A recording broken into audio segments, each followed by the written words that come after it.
మనకి మెడిసిన్స్ ఒక ఒక డ్రగ్ సెలెక్ట్ చేయాలంటే దాంట్లో ఏ సిమ్టమ్స్కి మనం ప్రాధాన్యత ఇవ్వాలి. చాలా సిమ్టమ్స్ మనం గ్యాదర్ చేస్తాం, కానీ ప్రాధాన్యతగా ఏ సిమ్టమ్స్కి ఇవ్వాలి అనేటువంటిది, అయితే వాటి ప్రాధాన్యత ఎందుకు ఇవ్వాలనేటువంటి జస్టిఫికేషన్ ఊరికనే ఏదో మన దోచినట్టు ఇవ్వడం కాదు.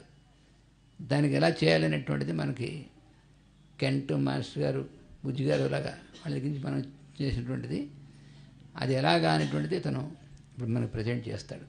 వాసుదేవ. శ్రీ గురుభ్యో నమః. మాస్టర్ గారికి, బుజ్జి గారికి పాదాలకు నమస్కరిస్తూ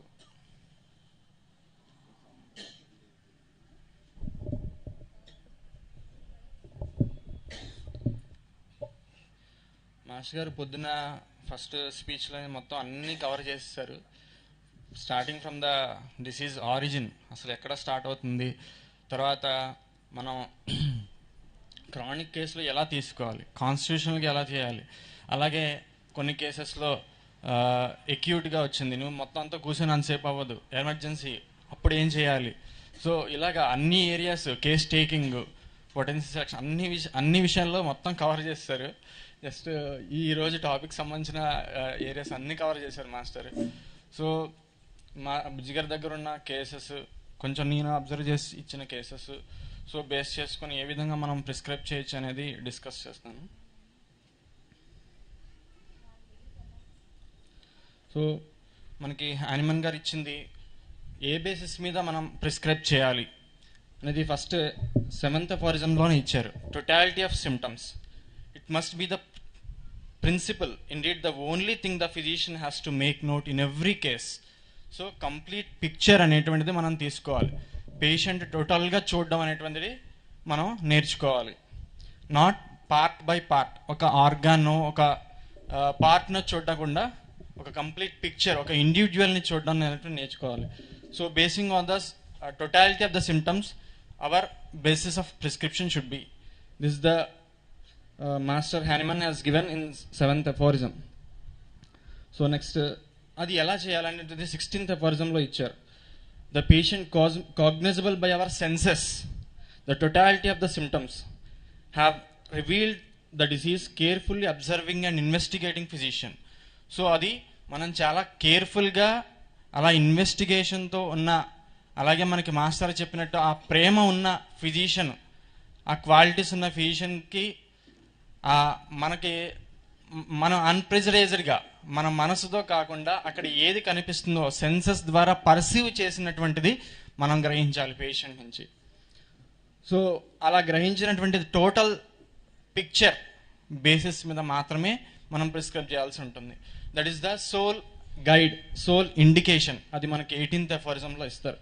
Totality of the symptoms, it is the sole guide and sole indication of choice of the remedy.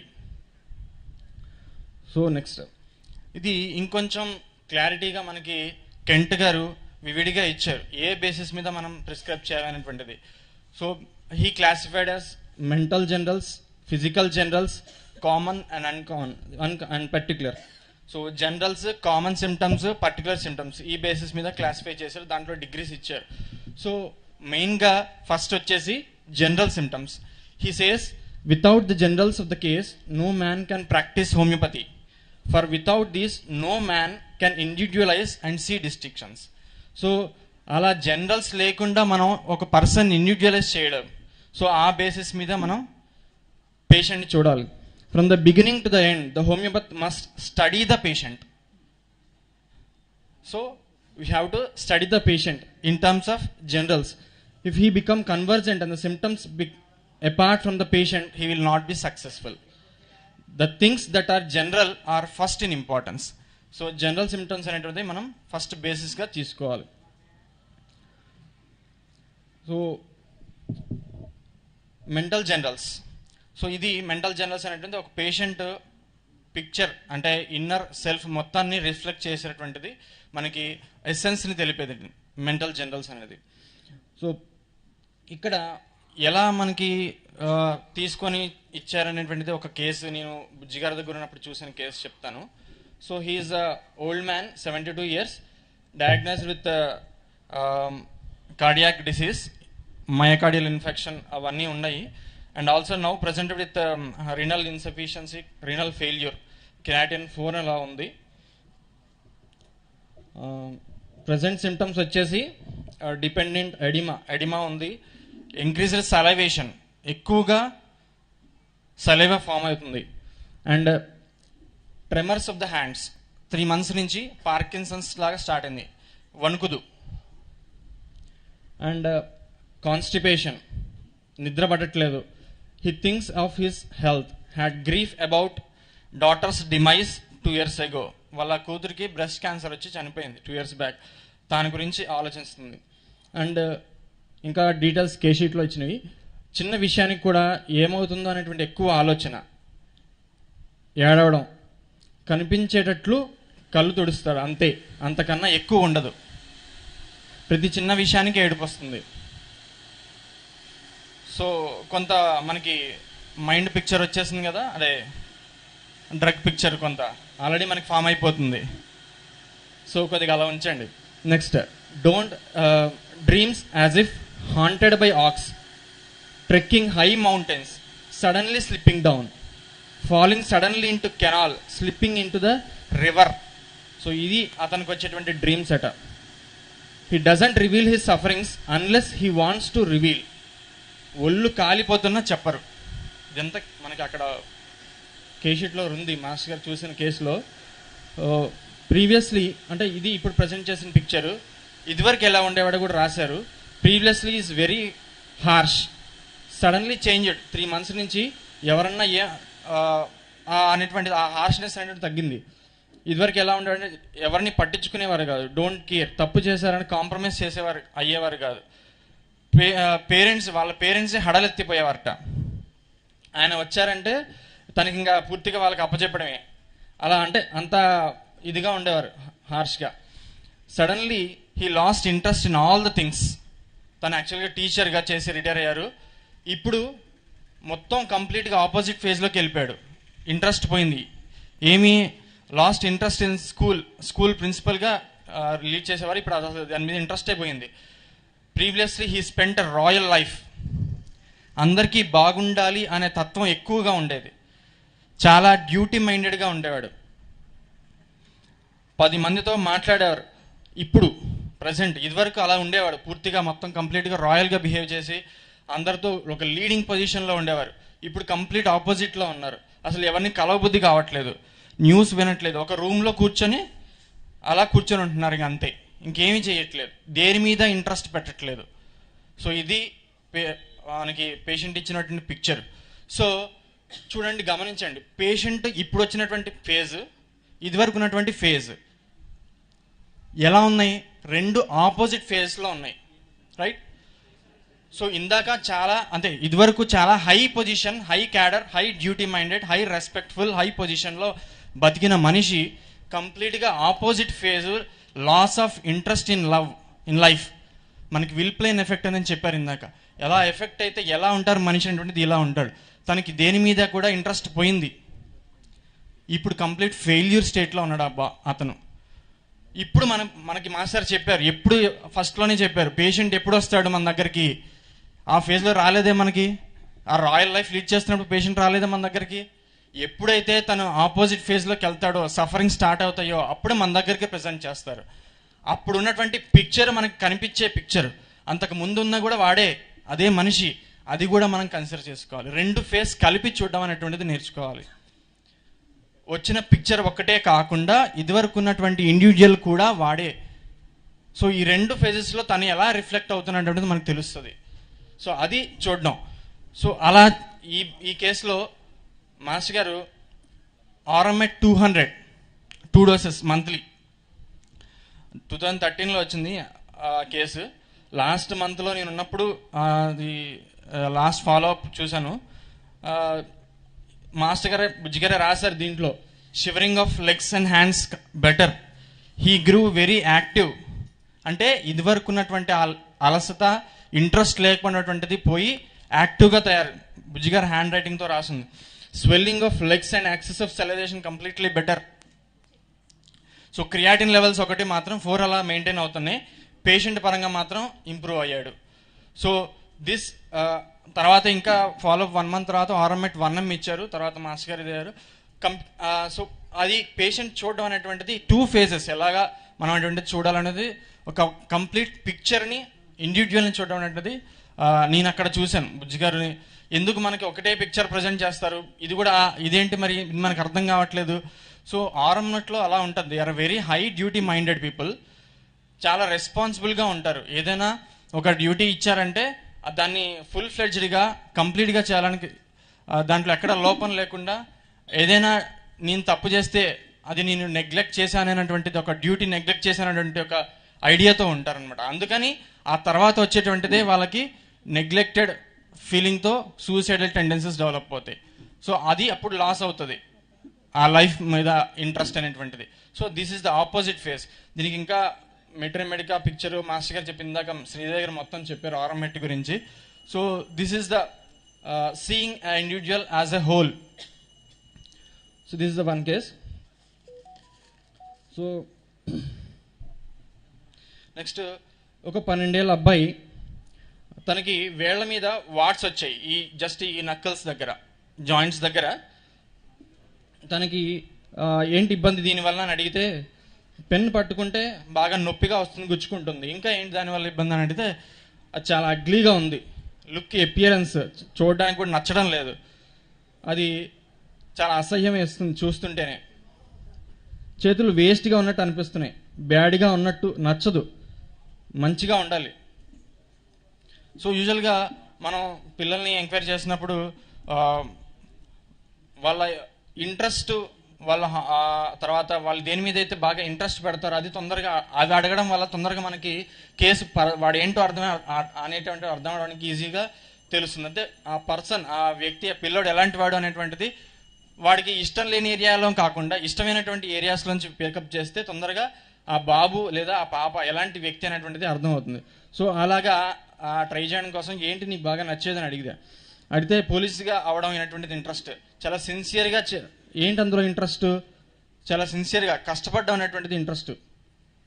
ఏంటి అలా కష్టపడితే ఏంటి, సెల్యూట్ చేస్తారు నలుగురిలో, మంచి నాకు అలా చేయడం వల్ల, డ్యూటీ నిజాయితీగా చేయడం వల్ల అందరూ నాకు అవార్డ్స్ ఇస్తారు, చప్పట్లు కొడతారు. సో అది తనకు నచ్చేది. సో ఏదైనా ఒక ఇంట్రెస్ట్ చెప్పారంటే దాంట్లో ఏంటి ఇంట్రెస్ట్ అనేటువంటిది మనం కనుక్కోవాలి ఎగ్జాక్ట్గా.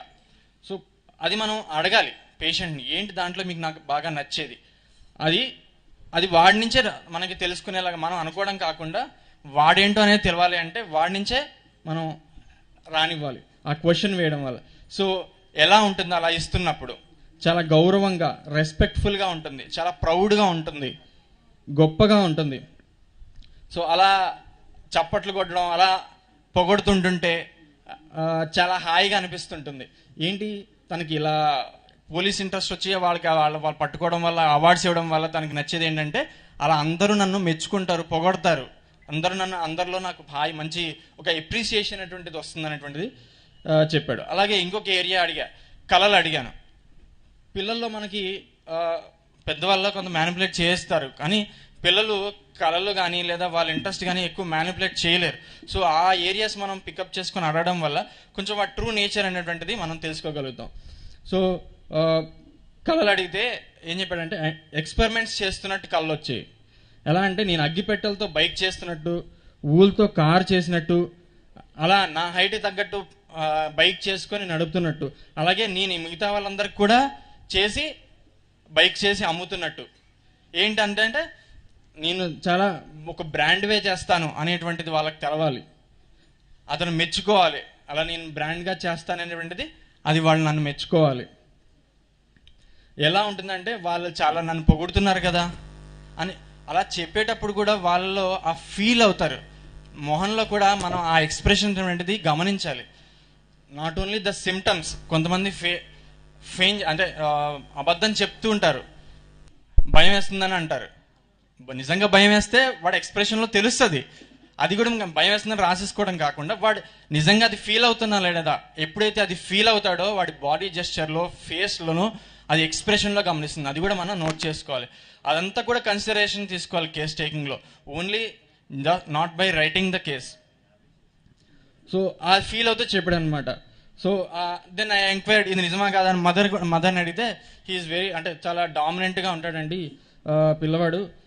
ఎంత ఇప్పుడు ఈ పెయిన్కి ఈ వాట్స్ పెయిన్ నొప్పికి కూడా 1 సంవత్సరం నుంచి కట్ చేయడం, అది పెరగడం, దానికి యాసిడ్ రాయడం అలా మళ్ళీ వస్తూ ఉండేది. సో దాన్ని వాడు అరగంట సేపు అది కట్ చేసేవి, అంత అది కూడా భరించేవాడండి. సో అది కూడా వాడు ఆ కష్టాన్ని కూడా భరిస్తాడు వాడు, అంత ఓర్పు ఉంటుంది వాడికి అని. సో ఈ ఐడియా తీసుకొని అంటే he should be a strong metallic. ఏదైనా మనం గట్టిగా ఉన్న వస్తునే తొందరగా మనం ఇచ్చేయలేం, సాఫ్ట్గా ఉన్నవి తొందరగా ఇదైపోతాయి. సో వాడి నేచర్ అది అనమాట. సో ఈ బేసిస్ చేసుకొని పెల్లాడియం 200 ఇచ్చాను. 2 monthsలో పెల్లాడియం 200 ఒక 3-4 days పడ్డాయి. కంప్లీట్గా అది నార్మల్ అయిపోయింది, స్కిన్ నార్మల్ అయిపోయింది. So we have pictures also. అంటే ఎందుకు చెప్తున్నా అంటే ఒక పిల్లవాడికి మనకి అలా రావడం, దాని నుంచి వాడేం సఫర్ అవుతున్నాడో దాన్ని వాడు ఎలా తీసుకుంటున్నాడు అనేటువంటిది తెలుస్తుంది. తద్వారా ఆ వ్యక్తి తాలూకు మనస్తత్వం ఏంటో తెలుస్తుంది. సో ఆ బేసిస్ చేసుకొని మనం ఫిజికల్ కంప్లైంట్ ఇవ్వగలిగితే కూడా అది కూడా కంప్లీట్గా నార్మల్ అయిపోయింది. ఆ తర్వాత నేను మెటర్మెడిక్గా చెక్ చేస్తే క్లార్క్లో ఇచ్చాడు స్కిన్ కంప్లైంట్స్లో వాట్స్ ఆన్ నకిల్స్ అని. సో అప్పుడు ప్రూవ్ చేసి అంటే అర్థమైంది నాకు, ఓకే మనం ఈ బేస్ మీద చేసుకొని ఇచ్చిన ఫిజికల్ కంప్లైంట్స్ కూడా కంప్లీట్గా ఇదైతే అనేటువంటిది. అది మెటర్మెడిక్లో రిఫ్లెక్ట్ అయింది. మళ్ళీ మనం అది చాలా చిన్న ఒకటే లైన్ ఇచ్చాడు క్లార్క్లో, ఈ స్పెసిఫిక్ ఏరియాస్లో వాట్స్ వస్తాయి అనేటువంటిది. So just materia medica points about palladium. They are very వాళ్ళకి పొగడాలని ఎక్కువగా ఇష్టపడతారనమాట. నలుగురిలో మెచ్చుకోవాలి, పొగడాలనేటువంటిది బాగా ఇంట్రెస్ట్ ఉంటుంది వాళ్ళకి. They have a good opinion of others. అంటే వాళ్ళకి వాడి మీద ఒక మంచి ఒపీనియన్, నా గురించి మంచి అనేటువంటి అనుకోవాలనేటువంటిది ఒక అభిప్రాయం ఉంటుంది. అదే శైలిష్య వాడికి ఏంటంటే వాళ్ళు ఏమనుకుంటున్నారు అనేటువంటి ఒక భావనలో ఉంటారు, వీళ్ళు ఏమనుకుంటారు నా గురించి. అదే పెల్లాడియం వచ్చేటప్పుడు నా గురించి మంచిగా అనుకోవాలి, నన్ను మెచ్చుకోవాలి, అది ఫ్లాటర్ చేయడం అనమాట. అంటే అప్రిషియేట్ చేయడం, లవ్ ఆఫ్ అప్రోబేషన్. సో అలాగే వాళ్ళ బిహేవియర్ కూడా అలాగే ఉంటుంది. ఒక నలుగురు గ్రూప్లో ఉంటే కనుక వాడి అట్రాక్షన్ అంతా అంటే వాళ్ళ నేచర్ అలాగే ఉంటుంది. డ్రెస్సింగ్ ప్యాటర్న్ కానీ చాలా ఫ్యాన్సిఫుల్గా రెడీ అవ్వడం. సో అలా నలుగురిలో వాళ్ళు ఒక అట్రాక్టివ్గా ఉంటారనమాట. సో ఎప్పుడైతే అది లేదో వాళ్ళ ఆపోజిట్ ఫేజ్లోకి వెళ్తారు, నన్ను నెగ్లెక్ట్ చేస్తాను, నన్ను పట్టించుకోవట్లేదు అనేటువంటి ఒక ఫీలింగ్ కూడా డెవలప్ అవుతుంది వాళ్ళకి. So this is the palladium case. And ఈ మెంటల్ జనరల్స్ బేస్ చేసుకొని ఇంకొక కేసు 32 years ఫీమేల్, ఇది కూడా మన డిస్పెన్సరీలో వచ్చిన కేసు. తనకి సోరియాసిస్, స్కిన్ మీద అలా మొత్తం హ్యాండ్స్ బాడీ అంతా కూడా ర్యాషెస్ వచ్చేసాయి. 1 year నుంచి ట్రీట్మెంట్ తీసుకున్నా ఏమీ ఇంప్రూవ్మెంట్ అంటే అల్లోపతి వాడారు, మళ్ళీ తగ్గింది, మళ్ళీ రికవర్ అవుతుంది. సో మన దగ్గరకు వచ్చారు, కేసు డీటెయిల్స్ మొత్తం తీసుకున్నాక ఆ పాయింట్స్లో కొంత టెన్షన్ పడతారు అని మెన్షన్ చేసింది. So as about that tension, అంటే దీని గురించి ఏంటని చెప్తే ప్రజెంట్ హెల్త్ గురించి ఆలోచన తగ్గుతుందా లేదా, ఎవరు ఏమనుకుంటారు. She's a teacher in a school, teacher కాదు క్లర్క్ అనుకుంటా. దీని గురించి ఏమనుకుంటారో చూస్తే నలుగురు అతిగా చెప్పుకుంటారేమో, వేరే వాళ్ళు దీని గురించి బ్యాడ్గా నెగటివ్గా అనుకుంటారేమో, కాన్ఫిడెన్స్ ఉండట్లేదు, ఇదివరకు చేసేలాగా వర్క్ చేయలేకపోతున్నా ఇది ఉండడం వల్ల. సో స్లో అయిపోతుంది, నేను జస్టిఫై చేయలేకపోతున్నాను, వర్క్ 100% చేయలేకపోతున్నా అంటే ఏంటి నాకు అర్థం కాల. అడిగితే వాల్యూస్ అవే మనకి ఎలాంటివో మనం డిసైడ్ చేసేవి. మనం మిస్టేక్ చేశానని ఎవరు చెప్పుకోకూడదు, మన ట్రస్ట్ నమ్మకం పోతుంది, ఒక చెడ్డ పేరు వస్తుంది. మనం ఏంటో డిసైడ్ చేసేది మన క్యారెక్టర్, పర్సనాలిటీ, అది మంచిగా ఉండాలి. అలా చేయడం వల్ల మనకు ఒక బ్యాడ్ నేమ్ అనేటువంటిది వస్తుంది.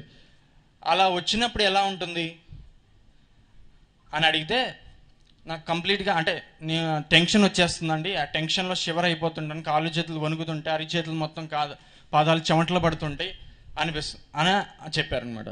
సో ఇంకొక ఏరియా అడిగాను. సో ఇదేంటి, తను ఇలా ఉంటుంది, తను ఎలా ఉండాలనుకుంటారు అని అడిగాను. నేను చాలా బెస్ట్గా ఉండాలనుకుంటాను, నేనంటే ఒక రికగ్నిషన్ ఉండాలి, పర్ఫెక్ట్గా చేశాను, అదే ఒక మంచి పేరు ఉండాలి నాకంటూ. So she's a person, she needs a good name, recognition. సో అది లేకపోయేటప్పటికీ తను ఎలా అయిపోతుంది, టెన్షన్ పడిపోవటం, షివర్ అయిపోవడం, చేతులు చెమటలు పడిపోవడం. సో ఇంకా ఫియర్స్ అడిగాను. భయాలు ఏంటంటే స్టేజ్ ఫియర్, ఇంకా స్టేజ్కి వెళ్ళే ముందు బాగా టెన్షన్ వచ్చేస్తుంది. సో ఆమె చెప్పింది ఏంటంటే నవ్వుతారేమో, ఏమనుకుంటారో అనేటువంటి టెన్షన్. ఎలా ఉంటుందంటే అక్కడ కూడా అరిచేతులు చెమటలు పట్టేస్తాయి, షివరింగ్ అయిపోతుంటాను. సో స్టేజ్ ఫియర్ అనగానే మనం ఒక రెమెడీస్ కాకుండా ఏంటి స్టేజ్ ఫియర్ అనేటువంటిది మనం ఎంక్వైరీ చేయాలి పేషెంట్ని. వాడి ఉద్దేశంలో ఒకటి ఉండొచ్చు, సో అది ఏంటో మనం పేషెంట్ చెప్పగానే అదే క్వశ్చన్ రిపీట్ చేయాలి వాళ్ళకి, సో దట్ వాడు ఏం ఫీల్ అవుతున్నాడో అనేటువంటి వాడి నుంచి మనకి బయటకు వస్తుంది. మనం అనుకున్నటువంటిది కాకుండా అదే వాడికి రిపీట్ చేయడం వల్ల వాళ్ళ భావన ఏంటో అనేటువంటిది మనకి క్లియర్గా అర్థం అవుతుంది. సో ఈ బేసిస్ చేసుకొని శైలీష 30తో స్టార్ట్ చేసాం. 6 monthsలో కంప్లీట్గా అంటే చాలా వరకు 60 to 70% తగ్గిపోయింది. అంతకుముందు ఫస్ట్ వచ్చినప్పుడు ఆవిడ ఎలా వచ్చిందంటే ఇలా ఫుల్ హ్యాండ్స్తో వచ్చింది.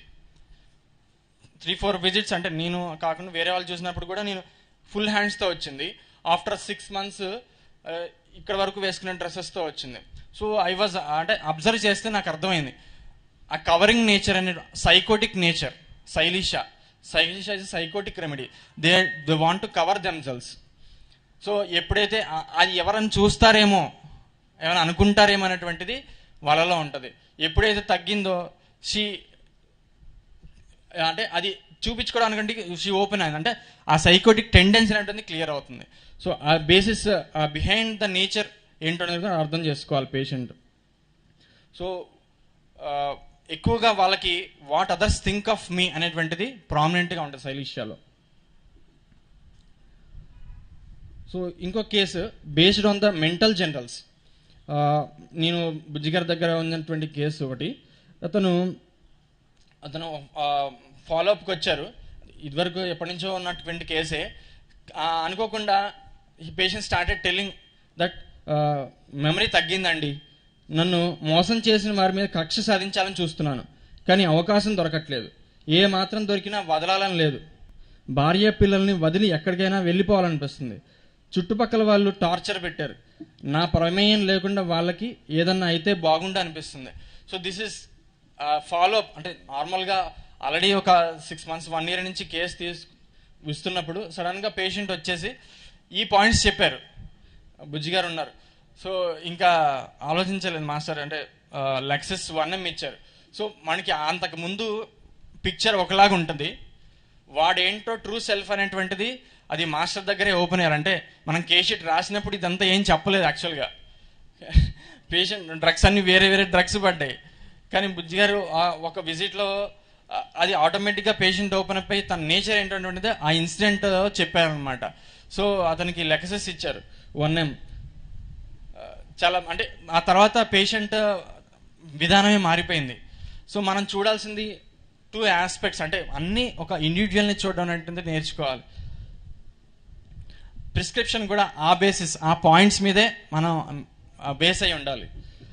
అండ్ ఇంకో కేసు ఇలాగా, అంటే మనకి లెక్సస్లో ఏ మాస్టర్ గారు ఇస్తారు, వాళ్ళు ఎలా అంటే వాళ్ళకి సంవత్సరాల తరబడి కూడా ఆ ద్వేషం అనేటువంటిది, వాళ్ళకి ఎవరైనా అన్యాయం చేసినా వాళ్ళు ఏమైనా అన్నా కానీ సంవత్సరాల తరబడి ఆ ద్వేషం అనేటువంటి లోపల ఉండిపోతుంది.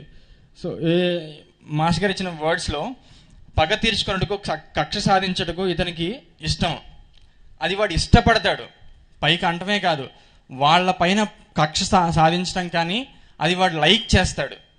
సో దెబ్బకు దెబ్బ తీయడమే నేను మొనగాడిని కింద లెక్క, అలా తీస్తేనే నేను మొనగాడిని. సో తీవ్రమైన ఉద్వేగం. సో అలా ఆ పేషెంట్ డైరెక్ట్గా చెప్పడు అవి. సో యూజువల్గా స్నేక్ రెమెడీస్ అంటే చాలా హైడింగ్గా ఉంటాయి, అంటే వాళ్ళు కూడా వాళ్ళ లక్షణాలు అనేటువంటిది ఏమీ బయటికి ఎక్స్పోజ్ చేయరు. ఎప్పుడో మనం కంప్లీట్గా ప్రోబ్ చేసి వాళ్ళ ఇన్నర్ నేచర్ మనం కనుక్కున్నప్పుడు, లేదా ఇలా మాస్టర్ గారి దగ్గర ఉన్నప్పుడు ఇందాక చెప్పినటువంటి కేసులాగా వాళ్ళు మాస్టర్ గారు మనం తలుచుకున్నప్పుడు అలాంటి పాయింట్స్ ఓపెన్ అవుతాయి. అంత తప్ప తొందరగా వాళ్ళు ఇలాంటి సిమ్టమ్స్ అనేటువంటిది బయటికి చెప్పరు. సో అది we have to surrender to master. అంటే వాడికి ఎంతకీ తగ్గనప్పుడు, ఇంప్రూవ్మెంట్ రానప్పుడు, మనం ఇంత వర్క్ చేసినా అలా రానప్పుడు ఇలాంటి మనం సజెషన్స్ తీసుకోవడం లేదా అలా చేయడం వల్ల కొంత ఆటోమేటిక్గా పేషెంట్ నుంచే ఓపెన్ అప్ అవుతారు. అది చాలా ఇంపార్టెంట్. ఇంకొక case, this is 23 years female, primary infertility అంటే పీసీఓడి ఉంది. తనకి ఆన్ అండ్ ఆఫ్గా చెవిపోటు వస్తూ ఉంటుంది.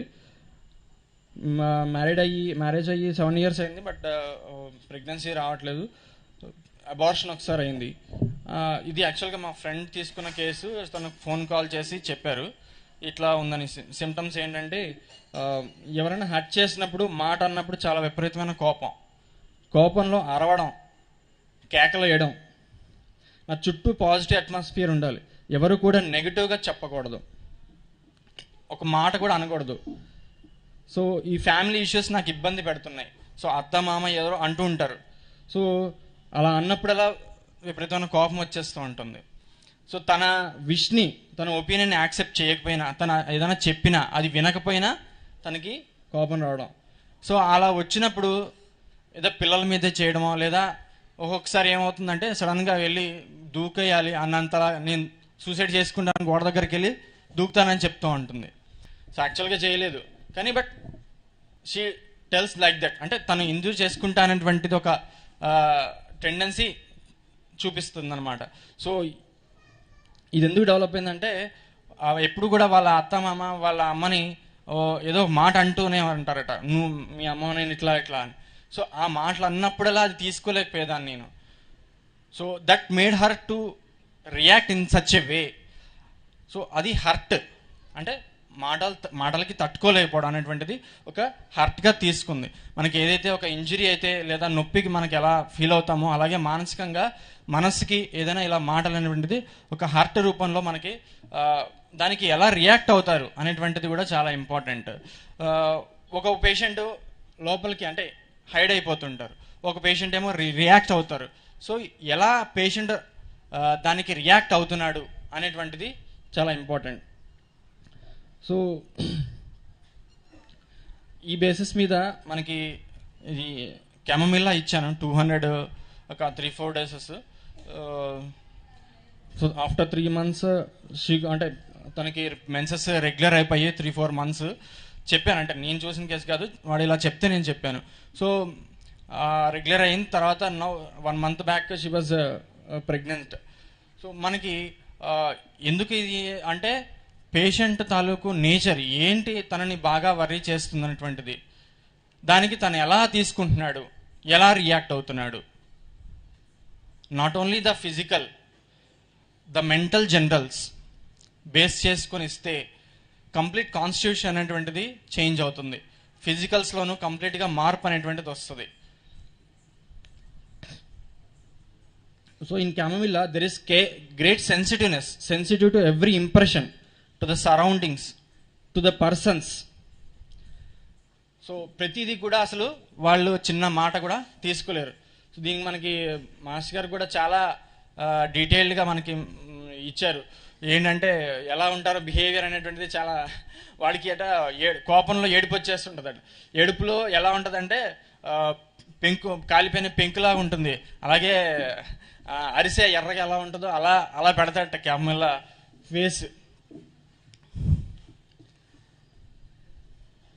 సో అత్తమామలు, అత్త కోడలు ఇద్దరు కూడా ఒకే క్యామెల్లా ఇది ఉంటే ఎలా వాళ్ళ ఇల్లు ఉంటుంది. సో హౌ వైలెన్స్, ఆ హర్ట్ని ఎలా తీసుకుంటారు, దాన్ని ఎలా రియాక్ట్ అవుతారు అనేటువంటిది కంప్లీట్గా మనకి మాస్టర్ గారు ఇచ్చిన డైమెన్షన్లోనే ఈ పాయింట్ బేస్ చేసుకొని నేను ఈ పేషెంట్కి ఇవ్వడం జరిగింది. సో రిజల్ట్ కూడా అలాగే వచ్చింది. సో దీస్ 2 cases, ఈ 2 cases పైన చెప్పినటువంటిది మనకి కంప్లీట్గా పిక్చర్ బేస్ చేసుకొని ఇవ్వడం, అట్లాగే మెంటల్ జనరల్ బేస్ చేసుకొని ఇవ్వడం వల్ల ఈ కేసెస్లో ఇలా ఇంప్రూవ్మెంట్ వచ్చింది. అలాగే నెక్స్ట్ వచ్చేసి ఇంకొక basing on the mental general and physical generals. So కొన్ని కేసెస్లో కొన్ని ప్రామినెంట్ ఫిజికల్ జనరల్స్ ఉంటాయి, కొన్ని ప్రామినెంట్గా మెంటల్ జనరల్స్ ఉంటాయి. This is one of the case. ఒక 40 years మేల్ 1 month నుంచి ఫీవర్ వస్తుందా అతనికి. అన్ని టెస్టులు చేశారు, హాస్పిటల్లో కొన్నాళ్ళు అడ్మిట్ అయ్యాడు, టెస్టులు చేశారు, మళ్ళీ టెంపరీ తగ్గి మళ్ళీ వచ్చేస్తూనే ఉంది. మన మెడిసిన్స్ కూడా ఇస్తూనే ఉన్నారు, బట్ కంప్లీట్గా అయితే ఫీవర్ తగ్గడం లేదు. సో ఫోన్ చేశారు, ఏంటి ప్రాబ్లం అని అడిగితే 1 month బ్యాక్ బ్రదర్కి యాక్సిడెంట్ అయింది, తనకి ఇంజురీ అయింది, బాగాలేదు, అప్పటి నుంచి నాకు ఈ ఫీవర్ స్టార్ట్ అయిందని చెప్పాడు. సో ఏంటి దానివల్ల నీకు ఇబ్బంది అని అడిగితే తనకి ఎట్లా ఉంటుందో, మా తమ్ముడికి ఎలా ఉంటుందో అదే ఆలోచన.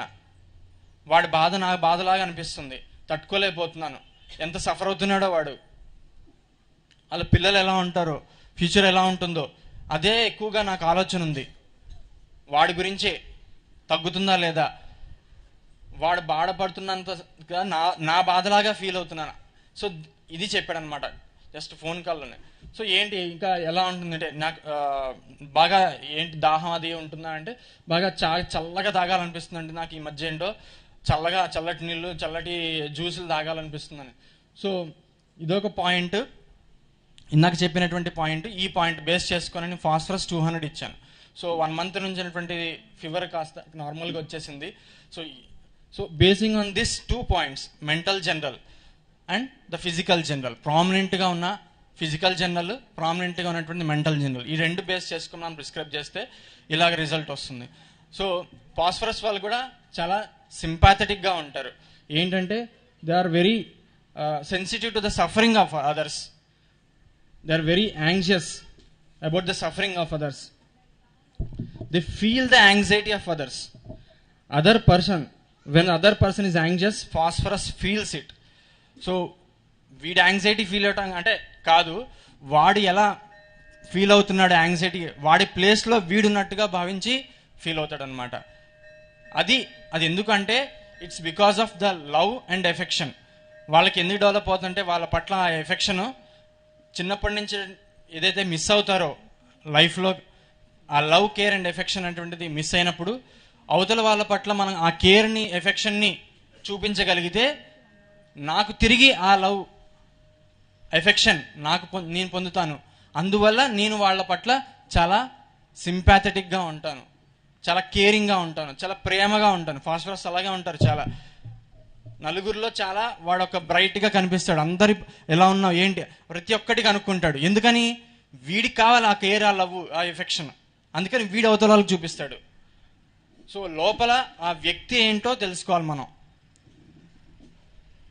అదే మనకి ఈ క్రేవింగ్ లోపంలో కనిపించింది, craving for cold ice creams, చల్లటి. సో ఈ రెండు బేస్ చేసుకొని మనం prescribe this is the one type of prescription. Another way is only basing on the physical generals. So ఒక 40 years ఫీమేల్ 1 month నుంచి కంటిన్యూస్గా బ్లీడింగ్ అవుతూనే ఉంది. కొంచెం అలా బ్లీడింగ్ అవుతుంది, బ్లాక్ కలర్ బ్లీడింగ్ అవుతుంది, వాటరీగా అలా అవుతూ ఉంటుంది. ఇంగ్లీష్ టాబ్లెట్స్ వేశారు, మన మెడిసిన్స్ కూడా వేశారు, తగ్గలేదు. సో ఏంటని అడిగా, నీరసం అయిపోతున్నారు, అంత డల్ అయిపోతున్నారు, ఆకలి తగ్గిపోయింది, పేషెంట్ రోజుకి వీక్ అవుతున్నారు, ఆయాసం వస్తుంది. సో ఈ సిమ్టమ్స్ డెవలప్ అయ్యాయి. సో ఫోన్ చేశారు, ఏంటి ఇబ్బంది. సో ఇలా ఐ ఆస్క్డ్ హర్. మనం ఎప్పుడైనా అంటే అక్యూట్ కంప్లైంట్లో కూడా పర్సన్ని ఆ కంప్లైంట్ ఎలా పర్సీవ్ చేస్తున్నాడు అంటే, ఆ కంప్లైంట్ని పేషెంట్ ఎలా తీసుకుంటున్నాడు అది కనుక్కోవడం వల్ల చాలా తొందరగా మనకి వాడేంటో అర్థమవుతుంది. ఉదాహరణకి ఇదే పేషెంట్ దాన్ని అంటే ఆ పెయిన్ని లేదా ఫిజికల్ సఫరింగ్ని నేను దీని గురించి, ఆ పెయిన్ వచ్చినప్పుడు నాకు చనిపోవాలనిపిస్తుంది అంటారు కొంతమంది, లేదా దీని భయం వేసేస్తుంది, ఇది ఎలా ఏమవుతుందో అన్నటువంటిది. సో వాళ్ళు చెప్పడం ప్రజెంటేషన్ మనకి ఫిజికల్ కంప్లైంట్ ద్వారానే చెప్తారు, కానీ ఆ బ్యాక్గ్రౌండ్ ఏంటి, ఆ పెయిన్, ఆ ఫిజికల్ కంప్లైంట్ బ్యాక్గ్రౌండ్, వాడి పర్సెప్షన్ ఏంటో కనుక్కోవాలి మనం. వాడు దాని గురించి ఏం ఫీల్ అవుతున్నాడు, వాడు దాన్ని ఎలా తీసుకుంటున్నాడు, అది కనుక్కోగలిగితే వాడేంటో అర్థమవుతుంది మనకి. సో దట్ మనం కరెక్ట్గా రెమెడీ ప్రిస్క్రైబ్ చేయడానికి ఫీల్ అవుతుంది. సో ఆ కంప్లైంట్ గురించి, ఏంటి నీకు ఎట్లా ఉందమ్మా, ఈ ప్రాబ్లం ఎక్కువగా ఉంది కదా, ఎలా ఉందంటే చాలా నీరసంగా ఉంటుందండి, ఒంట్లో వేడి చాలా ఆవిర్లు వచ్చేస్తూ ఉంటుంది, లోపల నుంచి ఏదో ఆవిరి వచ్చినట్టు మంటలాగా. సో మరి ఏం చేస్తున్నారు మరి ఇలా ఉన్నప్పుడు అంటే, నేను హాల్లో కూర్చుంటున్నానండి, మొత్తం విండోస్ అది ఓపెన్ చేసేసి చల్లటి కూలర్ పెట్టుకొని అలా గాల్లో పడకుర్చీలో కూర్చొని పడుకుంటున్నాను, అలా పెట్టుకుని నాకు హాయిగా ఉంటుంది అని చెప్పింది. సో ఏంటి ఆ ప్రాబ్లం గురించి తను ఎలా ఇలా ఈ ఎక్స్ప్రెషన్ అంటే ఆ సిమ్టమ్స్ ఎలా ఎక్స్ప్రెస్ అవుతున్నాయి, ఈ హెమరేజే, కానీ తన ఎలా తీసుకుంటున్నది అది general, it is reflecting as a general symptom, as a craving for cold air. అలాగే సో ఈ బేసిస్ మీద అంటే పైకి కాళ్ళు చేతులు బాగా ఒళ్ళు మంటలుగా ఉంటుంది, అండ్ మనకని ముట్టుకుంటే చల్లగా ఉంటుంది, లోపలేమో వేడిగా ఉంటుంది, బయట నుంచి మొత్తం చల్లటి కావాలి. సో ఈ బేసిస్ మీద సికెల్కర్ 200 ఇచ్చాను. 200 ఇస్తే కంప్లీట్గా బ్లీడింగ్ ఆగిపోయింది. సో అట్లాగే మానసిక స్థితి కూడా అలాగే ఉంటుంది, అలాగే ఫిజికల్ జనరల్ కూడా ఎక్స్ప్రెస్ ఉంది. సో మనం చేయాల్సింది ఏంటంటే ప్రాపర్గా క్వశ్చన్ వేయడం పేషెంట్ని, తద్వారా కంప్లీట్గా వాడేంటో అర్థం అవుతుంది. అంటే మనం అనుకొని ఒక రెమెడీ కాకుండా, ఒక ప్రిజరైజ్డ్ మొడాలిటీతో ప్రిజరైజ్డ్గా ఇవ్వడం కాకుండా, వాళ్ళేంటో తెలుసుకోవాలంటే వాడికి ఆ క్వశ్చన్ రిపీట్ చేస్తే he will tell what he feels. So సికెల్కర్లో patient with haemorrhages wants to covers off through the room where the room is cold.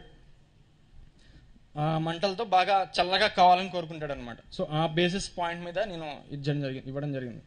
So this is the prescription basing on the physical general.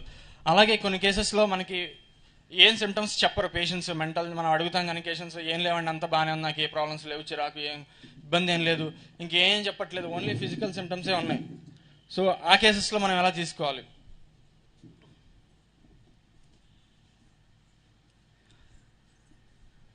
So ఒక patient 65 years, తను skin complaint ఎలర్జీతో, farmer అతను skin కంప్లైంట్తో వచ్చాడు.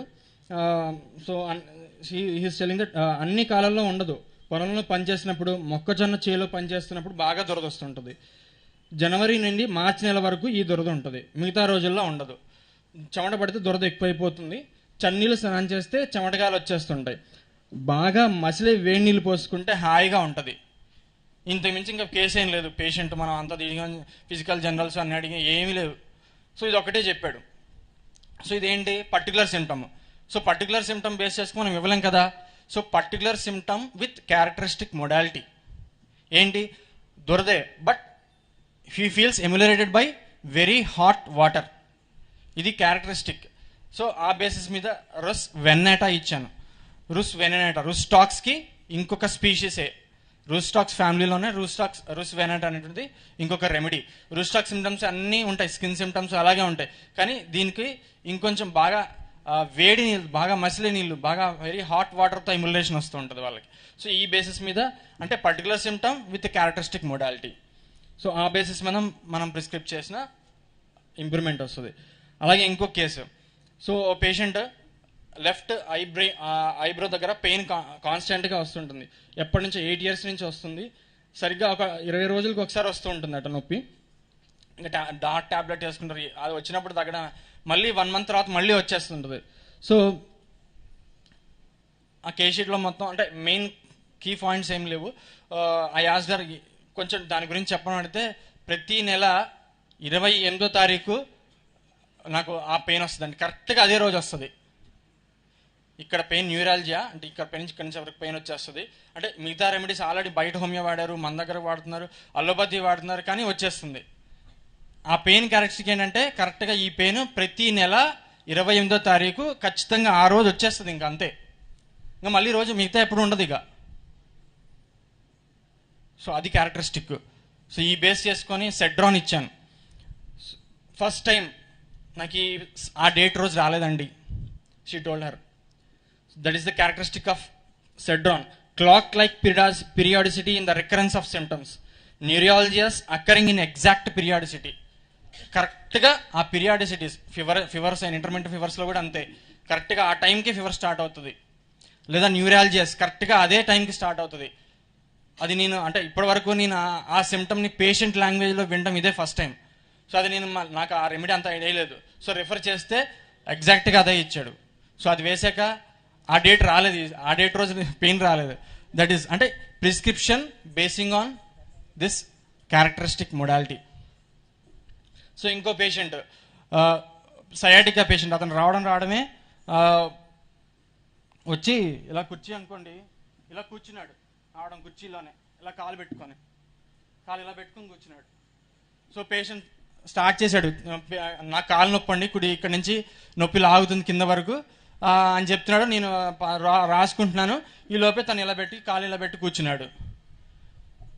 So ఎందుకు అలా చేసామని అడిగా.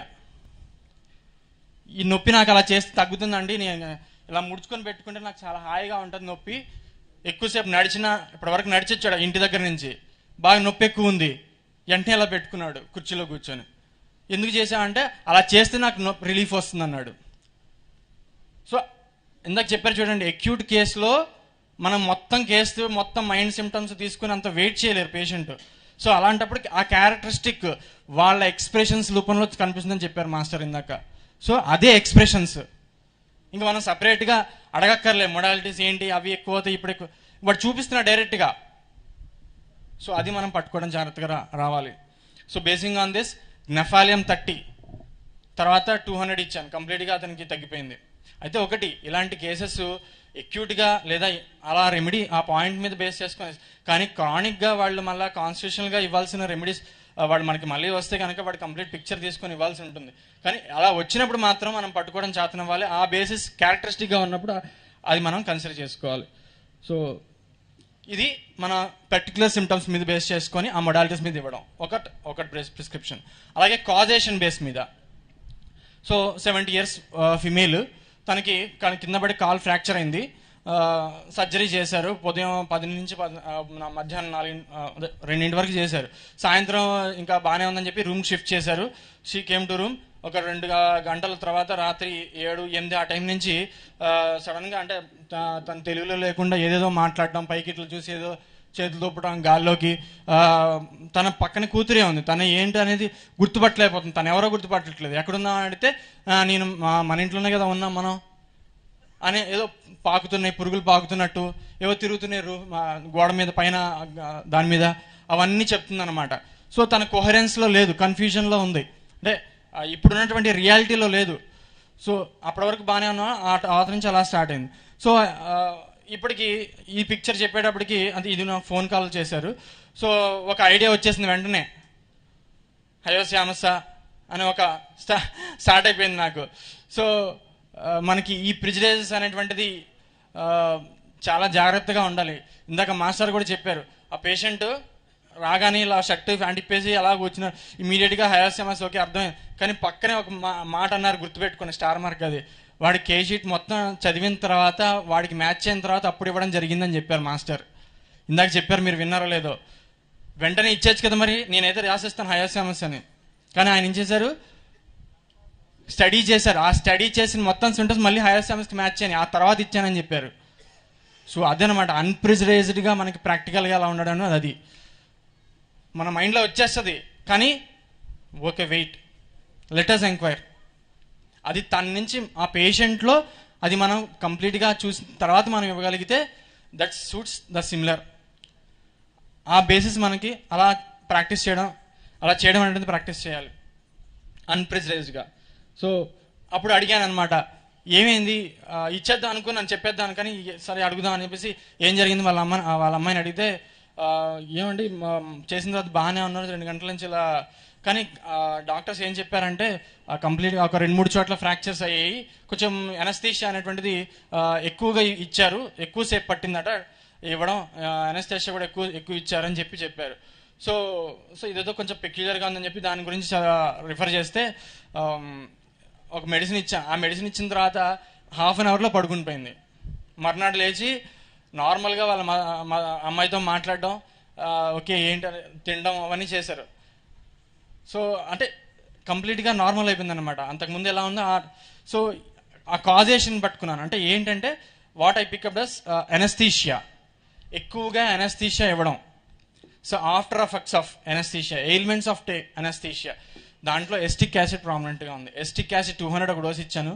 So కంప్లీట్గా ఆవిడ నార్మల్ అయిపోయింది. సో కెంటిమెట్రమిడ్గా చూస్తే ailments after anesthesia, antidotal to all anesthetic vapors, alternate stupor and delirium, confusion of mind, does not know her own children, forgets what has recently happened. Acetic acid మెట్రిమెడికల్లో కెంట్లో ఉంటుంది.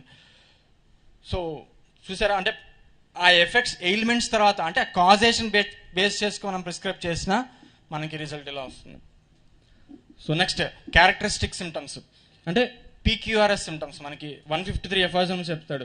Striking, singular, uncommon, peculiar science and symptoms of the case of the disease are chiefly and most solely to be kept in view. And if these symptoms are in greatest number and in the greatest similarity, this medicine is the most appropriate homeopathic specific remedy.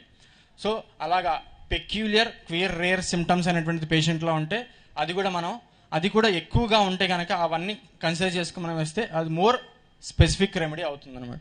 So ఇలాగా ఒక case అంటే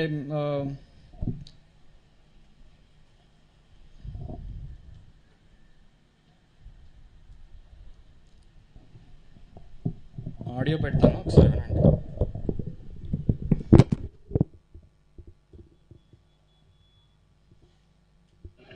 చలి అసలు శీతలంగా ఉంటుంది sir. ఇప్పుడు ఒళ్ళంతా కూడా ఇప్పుడు కూడా ఈ ఫ్యాన్ గాలిపోల నాకు పడదు. ఒళ్ళంతా శీతలం, భయంకరమైన శీతలంగా ఉంటుంది. చెవుల్లోంచి మోత అంటే కనిపించకుండా ఎంతసేపు మనం తీసుకుని పడుకోవాలి. ఏంటి ఎంతసేపు మనం తీసుకుని పడుకుంటే పోతుంది. ఏ పని మీద ధ్యాస ఉండదు, పని చేయనే ఉంటుంది.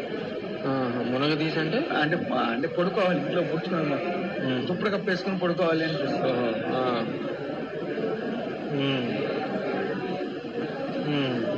ఓ కప్పు వస్తూ ఉంటుంది సార్. నాలిక ఎప్పుడు కూడా బండ మారిపోయి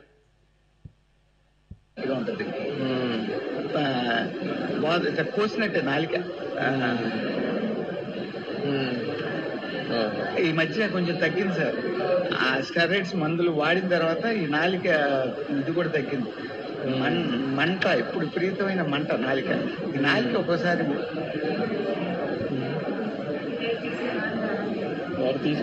ఉంటారు కమ్మా, ఎవరైనా తింటారు. నాలిక ఒక్కోసారి ఈ పంటి కింద పడి కొరుక్కున్నట్టుగా ఉంటుంది. అంటే ఆటోమేటిక్గా లావ్ అవుతుందా లేకపోతే అది నేను కొనుక్కుంటున్నాను నాకు అర్థం కాదు. ఈ ఒంట్లో శీతలం, చలి గురించి కొంచెం చెప్పండి. ఎట్లా ఉంటుంది ఆ టైంలో మీకు? ఎంతసేపు మనం తీసుకుని పడుకోవాలని సార్ చేస్తుంది సార్. ఏ పని చేయబుద్ధి కానీ ఉంటుంది. భయంకరంగా ఒళ్ళు నొప్పులు కూడా వచ్చేస్తాయి. అసలు ఈ పని చేద్దాం అనుకున్నది రేపు చూద్దాంలే, కాసేపు ఆగుదాం అనుకున్నా 24 గంటలు అయిపోయినా కూడా నాకు అసలు చేయనివ్వట్లేదు. ఎండలో కూడా అంటే ఎండాకాలం కూడా చెప్పారు ఇందాక. ఎండాకాలం కూడా భయంకరమైన చలి, నాలో విపరీతమైన చలి. ఎలా ఉంటుంది ఆ టైంలో? ఆ టైంలో జ్వరం వచ్చినట్టుగా ఇప్పుడు ఒళ్ళు నొప్పులు, ముక్కు అసలు మూసుకుపోవటం, నాకలు రెండు మూసుకుపోవటం, చెవుల్లోంచి పగల కూడా మంకీ క్యాప్ పెట్టుకున్నాను మే నెలలో. నా పరిస్థితి ఏంటి మే నెలలో కూడా పగలు కూడా మంకీ క్యాప్ పెట్టుకున్నా. లోపల ఒక గుడ్డ కట్టుకుని పైన ఒక గుడ్డ మంకీ క్యాప్ తొడుక్కుంటా. అంటే అది చాలటల్లా నా దేనికి గట్టిగా మఫ్లర్ కట్టి దానిపైన మళ్ళీ మంకీ క్యాప్ వేసుకుంటున్నా గట్టిగా. అది నా పరిస్థితి సార్. బాగా ఏది మే నెలలో?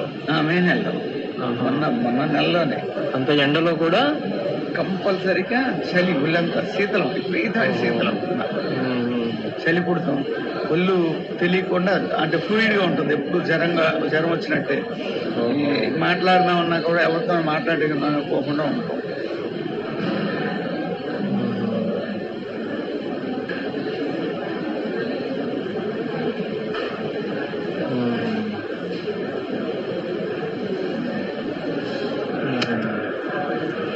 ఎండ పైకి డాబా మీదకి వెళ్ళి ఎండకెళ్ళి బనీని కూడా తీసి కూర్చుంటున్నాను సార్. నా పరిస్థితి సూర్యుడి ముందు ఆపోజిట్ లో కూర్చొని గుండం, వాసుగా నాకు తగ్గించాలి నాయన, నువ్వే చేయాలి, ఏంటిది చెప్పుకోలేను ఒకరితో.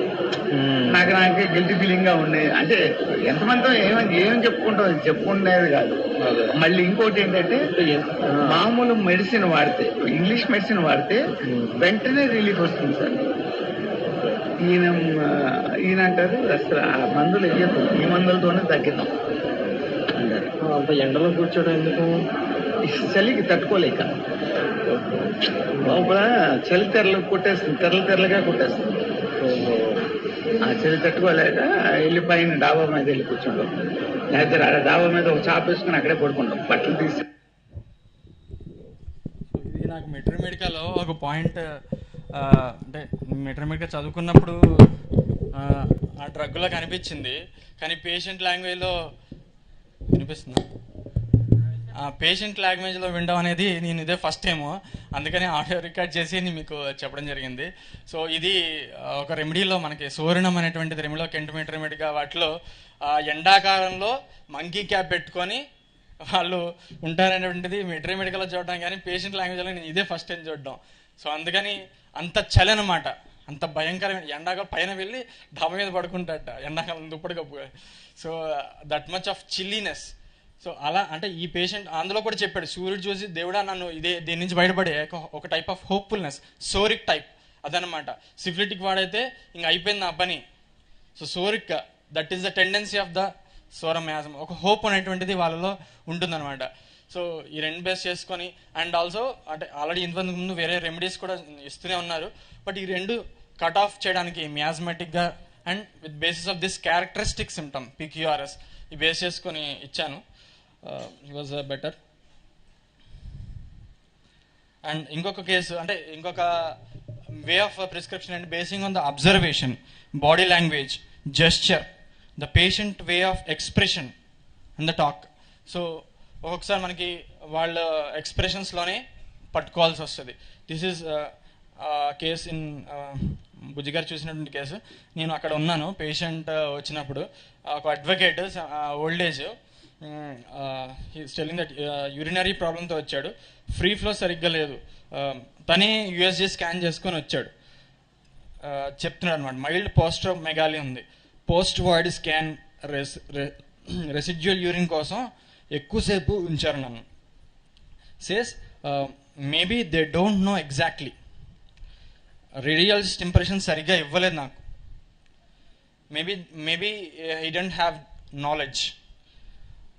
నాకు తెలిసిన ఫ్రెండ్ MS లో చేశాడు, అతను నాకు ఎప్పుడు అడ్వైజెస్ ఇస్తుంటాడు. నేను క్రితం యూరోగ్రామ్ చేసింది, యూరోగ్రాము అనాలిసిస్ టెస్ట్ హైదరాబాద్లో చేయించాను. ఇప్పుడు వైజాగ్లో ఈ టెస్ట్ వచ్చాయాలేవో. So with this language of and gesture, అంటే బాడీ కూర్చోవడం కూడా తన కాలు మీద కాలు ఇలా పైకి పెట్టుకొని ఇలా మనం ఒక రాయల్గా చెప్తూ, ఆ వే ఆఫ్ ఎక్స్ప్రెషన్లో కూడా ఒక కాన్ఫిడెన్స్ అండ్ హార్టీనెస్ అంటారు కదా, ఆ ప్రైడ్ అనేటువంటిది దాంతో చెప్పాడు అనమాట. So my observation, I noted it. Master platina 10M ఇచ్చారు. ఆ తర్వాత పక్కన మనకి వాసనే వచ్చి చెప్పాడు అనమాట, ఇతను వీళ్ళ పాపను వీళ్ళ వైఫ్ కింద ఫ్లోర్లో ఉంటారు, పై ఫ్లోర్లో ఇతను ఒక్కడే ఉంటాడట. సో అంటే మనం ఈ జెస్చర్, ఈ అబ్జర్వేషన్, అంటే మనం అక్కడ కేసు అంతా నేను హార్టీగా ఉన్నానని నాకు ప్రైడ్ ఉందని చెప్పడు ఎవడు. సో ఆ ఎక్స్ప్రెషన్స్, అబ్జర్వేషను, టాక్, పోస్చర్స్ ఈ బేస్ చేసుకొని మనం ప్రిస్క్రిప్షన్ చేయొచ్చు. So this is what I learn from master.